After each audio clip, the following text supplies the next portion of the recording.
In the movie Thunderball, one of the early Sean Connery movies, the basic plot revolves around stealing a British Air Force bomber loaded with nuclear bombs to get the bombs. And so what the evil villains do is hijack the plane and then ditch it in the shallow water off Nassau in the Bahamas.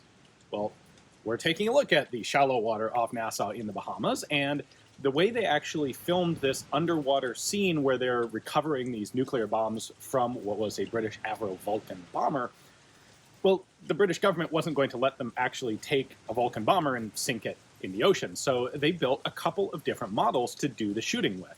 They had about an 8-foot long full replica model that they used for long shots, and then they also built a full-size replica of the aircraft, but only the cockpit and the bomb bay for use in the close-up scenes underwater. Now, what's cool is they lowered that model down into the water, and most of it is still there. So we're going to go out and take a look at it because it's actually a readily accessible dive site here off Nassau. Unfortunately, we are going by boat rather than helicopter like James Bond did, but here we go. We visited this dive site through Stuart Cove's, really, at the time, it was the only dive center operating on the main island of New Providence in Nassau. The depth is only about 30 feet here, about 10 meters. It's a super easy dive. The visibility is great.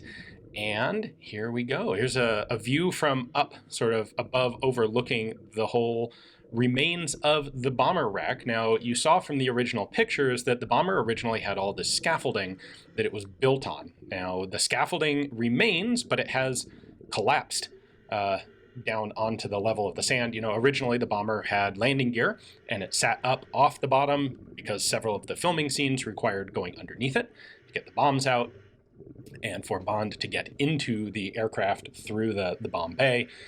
It's unclear to me if they actively destroyed this prop or if it just has disintegrated over the decades.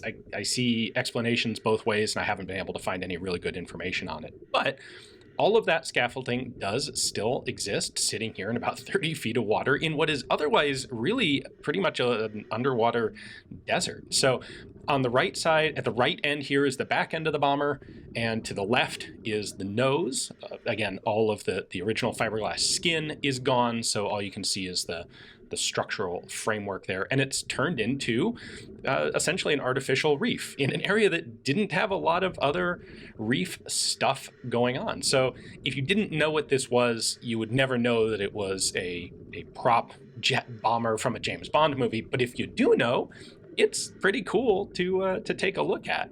Now, when we were diving through Stuart Coves, we actually kind of had to persuade them to come out here and do this dive, largely because there isn't much else going on. Because it is such a plain, unadorned bottom, there's no reef out here, they considered it a bit of a boring dive to do for people who presumably don't know that there's the remains of a Bond prop down here.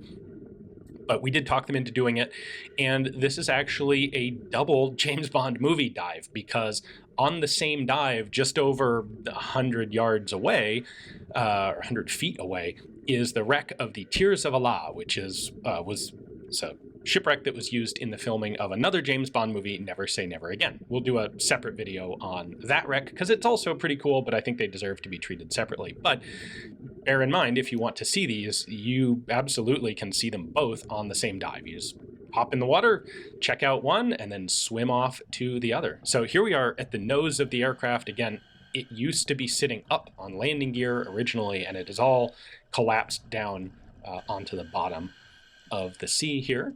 And today, this is really, really overgrown with corals and sponges and all sorts of sea life. Back in the movie, they had some sharks swimming around, of course, to scare and threaten Bond and add a little bit of tension to the scene.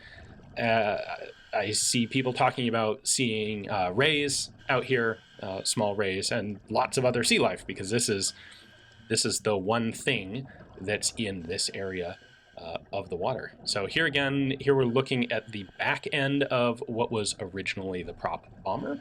This was never actually covered with a skin at this end. This was a structure to allow them to pick the whole thing up and lower it down into the water.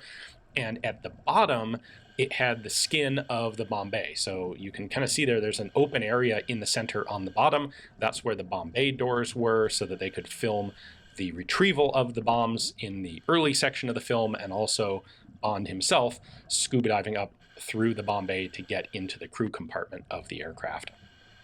Then here we're traveling forward on the structure. This would have been approaching, well, this would have been over the Bombay now, and then as we go farther forward, you hit the cockpit.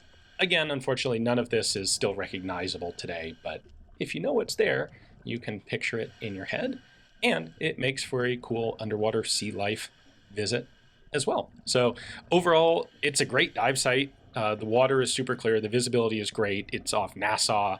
The water is nice and warm. It's a beautiful Caribbean diving island.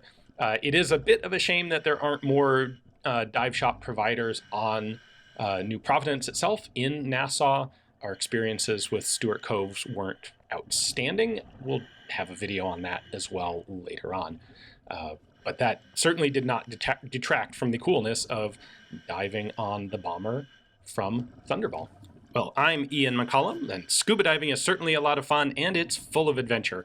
See some more of it again next week when we have another excursion into that fabulous underwater world of deep dive.